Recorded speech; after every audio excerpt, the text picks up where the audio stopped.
بسم اللہ الرحمن الرحیم۔ عزیز دوستو، السلام علیکم ورحمۃ اللہ وبرکاتہ۔ آج ہم حاضر ہوئے ایک نئی حکایت کے ساتھ۔ عزیز دوستو، ایک مرتبہ ایک درویش، ایک نیک آدمی کسی جنگل سے گزر رہا تھا۔ جنگل سے گزرتے ہوئے اس نے ایک لومڑی کو دیکھا جو بے سدھ پڑی ہوئی تھی، ایسے جیسے لاغر ہے، کمزور ہے اور حرکت کرنے سے بھی قاصر ہے۔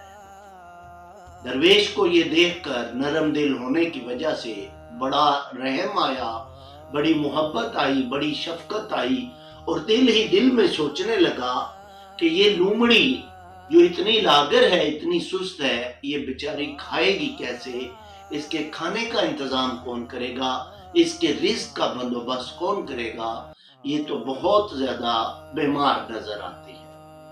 ابھی وہ انہی سوچوں میں گم تھا کہ اسے جھاڑیاں ہلتی ہوئی دکھائی دیں، جنہیں دیکھ کر وہ چھپ گیا۔ اتنے میں اس نے دیکھا کہ ایک شیر ہے جو ایک شکار کر لایا ہے، اور لومڑی کے عین قریب بیٹھ کر شیر نے مزے سے شکار کھایا اور بچا ہوا شکار وہیں چھوڑ کر چل دیا۔ لومڑی نے تھوڑی سی حرکت کی اور اس شکار سے کچھ کھایا اور واپس آ کر اپنی جگہ لیٹ گئی۔ درویش یہ سب معاملہ دیکھ کر بڑا حیران ہوا، لیکن اس نے اسے حسن اتفاق سمجھا، محض اتفاق سمجھ کر کہا کہ ممکن ہے شیر اس جانب نکل آیا ہو، شکار لے آیا ہو۔ لیکن اگلے دن کا مشاہدہ پھر یہی تھا۔ درویش اس جانب آیا کہ لومڑی کے کھانے کا آج میں خود کوئی بندوبست کر دوں، لیکن وہی معاملہ ہوا۔ شیر دوبارہ آیا، شکار کر کے لایا، اور لومڑی کے پاس بیٹھ کر اس نے مزے سے شکار کھایا اور شکار کھا کے چلنے لگا۔ بچا ہوا شکار چھوڑ کر شیر وہاں سے چلا گیا۔ وہی طریقہ، لومڑی اٹھی، اس نے شکار سے اپنا حصہ کھایا، اپنا پیٹ بھرا اور واپس جا کر اپنی جگہ پر لیٹ گئی۔ درویش کو اس بات سے یہ بات سمجھ آ گئی کہ یار رزق کا انتظام اللہ نے کرنا ہے، لیکن ساتھ ہی اس نے یہ سوچا کہ جب رزق کا انتظام اللہ نے کرنا ہے تو میں خام خواہ رزق کے لیے پاگل ہوتا رہوں، کوشش کرتا رہوں، میں کیوں ایسا کروں؟ تو یہ لومڑی مجھ سے کہیں کافی درجہ بہتر ہے جس کے لیے اللہ نے انتظام کیا ہے۔ درویش چلا جاتا ہے اور جا کر مسجد میں ڈیرا لگا لیتا ہے۔ اب ایک دن 24 گھنٹے گزرتے ہیں، درویش کو بھوک لگتی ہے لیکن کھانا نہیں آتا۔ عزیز دوستو، اگلا دن سورج طلوع ہوتا ہے اور سورج غروب ہوتا ہے۔ اب تو درویش کو بھوک لگنے لگتی ہے اور درویش آسمان کی طرف سر اٹھا کے کہتا ہے، الہ العالمین، میں تیرا بندہ، میں تیری مخلوق، میں اشرف المخلوقات، تو مجھے رزق نہیں دے رہا، لیکن مجھے تو نے وہ توکل سکھایا کہ ایک لومڑی کو تو رزق کا حسین انتظام کرتا ہے، ایک لومڑی کے لیے تو بڑا خوبصورت انتظام کرتا ہے، میرے لیے رزق کا انتظام نہیں کیا۔ اے اللہ، مجھ سے ایسی کیا خطا ہو گئی؟ تو اسے عاطف غیبی سے ندا آتی ہے، اے درویش، اے میرے پیارے، اے اللہ کے بندے، اے خوبصورت انسان، اے اشرف المخلوقات، اے دنیا میں سب مخلوقات پر برتری اور فضیلت رکھنے والے انسان، یہ تو کیسی باتیں سوچ رہا ہے؟ تو اس لومڑی کی طرح ہونا چاہتا ہے جو لاغر اور سست ہے، اور ہم تجھے اس ببر شیر کی طرح دیکھنا چاہتے ہیں۔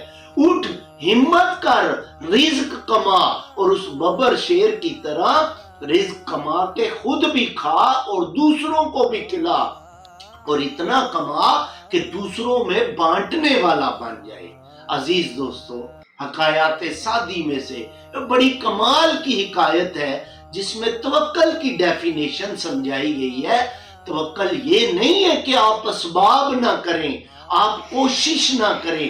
توکل یہ ہے کہ آپ نے اپنے حصے کا ہوم ورک کرنا ہے، دیکھیں اللہ نے آپ کو بازو دیے، اللہ نے آپ کو سمجھ دی، اللہ نے آپ کو عقل دی، اللہ نے آپ کو ہمت دی۔ اگر اللہ نے اس لومڑی کی طرح آپ کو توکل دینا ہوتا تو وہ آپ کو یہ چیزیں نہ دیتا، وہ آپ کو یہ چیزیں نہ دیتا۔ آپ جب بیمار ہوتے ہیں دوائی کھانا آپ کا کام ہے، اس دوائی سے شفا دینا اللہ کا کام ہے۔ آپ جب بھوکے ہوتے ہیں رزق کمانا، رزق حلال کمانا، محنت کرنا زمین پر، یہ آپ کا کام ہے۔ اس میں برکت دینا اللہ کا کام ہے، اور اس رزق کو آپ کے لیے نفع مند بنانا اللہ کا کام ہے۔ توکل یہ ہے کہ ہم لوگ عام لوگ ہیں، ہم عام انسان ہیں، ہمارا توکل اسباب کے ساتھ ہے۔ آپ کہیں سفر کرتے ہیں، اپنی سواری کو باندھیں پھر اللہ پر بھروسہ کریں۔ یہ نہیں ہے کہ آپ سواری کو باندھیں ہی نہ اور آپ کہیں گی میری سواری کہیں نہیں جائے گی، میں تو نماز پڑھوں گا۔ نہیں، توکل مال اسباب ہے۔ وہ لوگ جو اسباب کے محتاج نہیں وہ تو نبی ہیں، وہ تو ولی ہیں، اللہ کے پیارے ہیں۔ بندہ جب اس مقام پہ پہنچتا ہے تو پھر اللہ اپنے بندوں کو، اپنے پیاروں کو اسباب کا محتاج نہیں چھوڑتا، اسباب کا محتاج نہیں رہنے دیتا۔ وہ مقام اور ہے، اس مقام تک پہنچنے سے پہلے آپ نے توکل اسی انداز میں کرنا ہے، اسی طرح کا توکل کرنا ہے آپ نے اسباب کے ساتھ۔